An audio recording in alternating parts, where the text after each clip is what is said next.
saya melihat ada potensi yang sama bahwa setiap pemilu kita akan menjalani hal seperti itu. Bagaimana caranya Anda melanggar kode etik tapi Anda menang? kan kira-kira gitu. Jadi semakin cerdas Anda melanggar kode etik itu, melanggar moral, nggak ada masalah sepanjang Anda menang. Amar putusan mengadili dalam eksepsi, menolak eksepsi termohon dan eksepsi pihak terkait untuk seluruhnya. Dalam pokok permohonan, menolak permohonan pemohon untuk seluruhnya.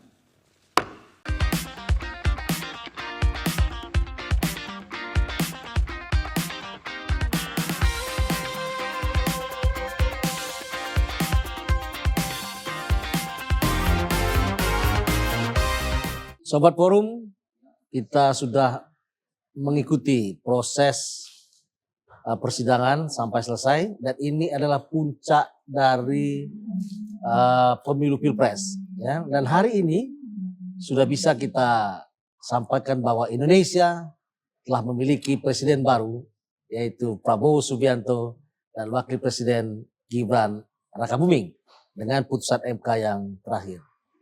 Nah, hari ini juga di depan saya ada Bang Saud, mantan pimpinan KPK 2015-2020 yang merupakan salah satu pengaju amicus curiae dalam persoalan Pilpres yang pada urut nomor 7 ya, Busro Mukodas dan kawan-kawan.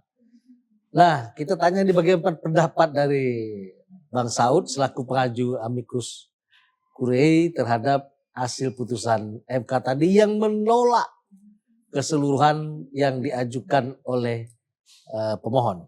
Gimana Pak Saud? Ya, lagi-lagi di bagian depan kita udah jelaskan ya, logika, nalar, dan argumentasi yang mengemuka itu berbeda sekali dengan fakta-fakta yang diajukan, termasuk di dalam amicus curiae sendiri. Apa yang disampaikan itu saya melihatnya tidak menjadi bahan pertimbangan. Sama sekali. Ya, apalagi kalau kita bandingkan dengan 3 dissenting tadi kan udah jelas. Ya. Ada nalar, logika, dan argumentasi yang berbeda. Tapi karena ini harus panel and binding, ya tentu kita sambut saja presiden yang baru ini. Mau diapain lagi kan? Suka tidak suka, suka tidak suka. diakui. Ya, negara ini harus jalan, republik ini harus jalan karena ini panel and binding. Cuman persoalannya adalah kembali lagi saya melihat ada potensi yang sama. Bahwa setiap pemilu kita akan menjalani hal seperti itu. Nah, ini mungkin yang perlu kita selesaikan ke depan karena tidak ada persoalan yang solusi-solusi yang praktis yang harus dilakukan ke depan. Kalau mengharapkan adanya katakanlah posisi legislator yang menyelesaikan ini, kita lihat saja apakah apa yang disebut sebagai angket bisa menjadi solusi, itu juga pertanyaannya gitu, Pak. Ya, tadi ada satu hal yang dalam proses pembacaan dari awal, kesimpulan itu ada pelanggaran etika, ada pelanggaran moral yang disampaikan oleh 3 dissenting, yaitu Saldi Isra, Bu Eni, dan Prof. Arief. Cuman tidak ada satupun yang mengatakan bahwa dari pelanggaran etik, moral selaku presiden yang bagi-bagiin bansos, misalnya diputuskan oleh MK misalnya bahwa harus ada regulasi yang mengatur tentang bansos. Harus ada yang mengatur regulasi yang mengatur tentang netralitas.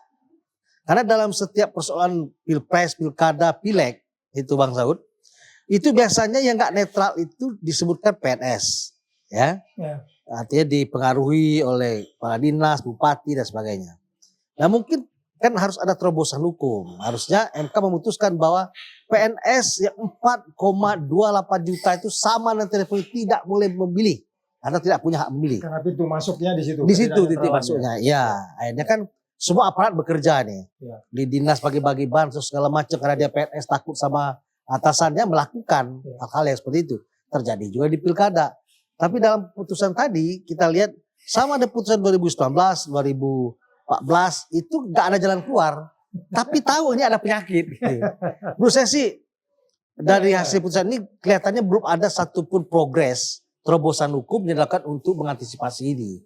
Saya takutnya tadi seperti Saldi Isra mengatakan bahwa jangan sampai terjadi pada pilkada dan pilpres berikutnya. Kan itu cuma harapan dan himbauan. Iya. Tidak bisa dong harapan himbauan itu hanya menjadi harapan yang diletakkan kepada penguasa berikutnya.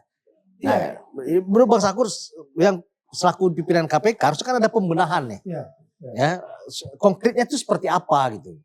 Walaupun itu harus diberikan kepada pembuat undang-undang, bukan wilayahnya MK. Tapi kan harus ada petunjuk atau MK memutuskan harus buat aturan seperti itu. Kalau sekarang kan nggak ada harapan ya. Ya, jadi kalau kita lihat apa yang disebut oleh Paritas Demokrasi dalam indeks persepsi korupsi kita yang dapat 34 itu kan jelas bahwa Paritas Demokrasi memberi kita angka 26 ya, artinya cukup rendah. Nah, di situ kan termasuk bicara electoral committee-nya. Electoral committee-nya bahkan majority-nya itu menjadi ukuran. Jadi bagaimana cara menarik pemilih, kemudian menghindari money politik dan sebagainya, ini kan harus tegas. Kalau enggak ya saya pikir indeks persepsi korupsi kita akan sama. Dan saya di beberapa tempat kan selalu bilang debat 1, 2, 3 dalam Pilpres kemarin itu kan isunya semua isu korupsi itu. Yang dibahas itu korupsi persoalannya. Nah, oleh sebab itu kembali lagi kalau kita kembali ke model apa yang berpikir yang disebut politik cerdas yang berintegritas itu, which is itu tadi hanya disebut oleh dua saja, yang tiga dissenting, kata integritas itu muncul di situ gitu ya. Saya pikir ini tantangan kita ke depan dan ya dinamika ini akan datang setiap 5 tahun. Kita siap aja ya, kita siap aja menunggu itu.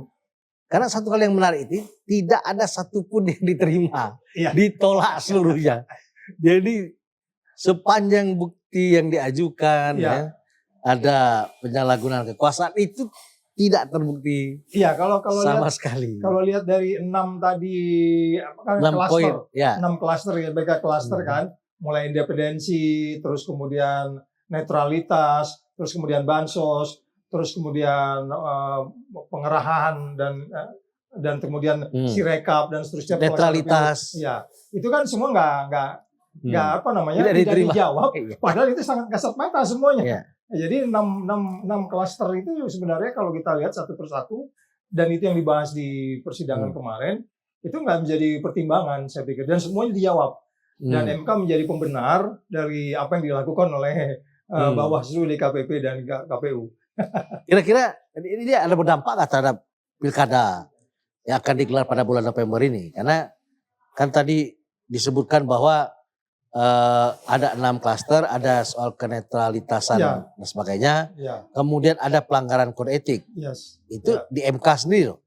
Kemudian DKPP menegur KPU karena ada etik yang dilanggar. Nah, kira-kira kalau ini dibiarkan, ada punya dampak nggak terhadap proses politik pilkada misalnya atau pilpres akan datang sepanjang tidak dibenahi aturannya seperti kalau sekarang. Skala yang lebih besar aja seperti ini, skala yang lebih kecil akan menjadi lebih banyak dikerjakan karena itu nggak jadi perhatian kan, itu perhatian lokal. Makanya kan kemarin juga ada satu pertanyaan, kenapa ini pengajuan yang dilakukan oleh katakanlah para pihak di 01 dan 03 ini isu pilpres ini seolah-olah berada di Jakarta aja. Daerah itu nggak mau tahu, begitu kan gerakan-gerakannya juga nggak terlihat, ya udah di Jakarta gitu.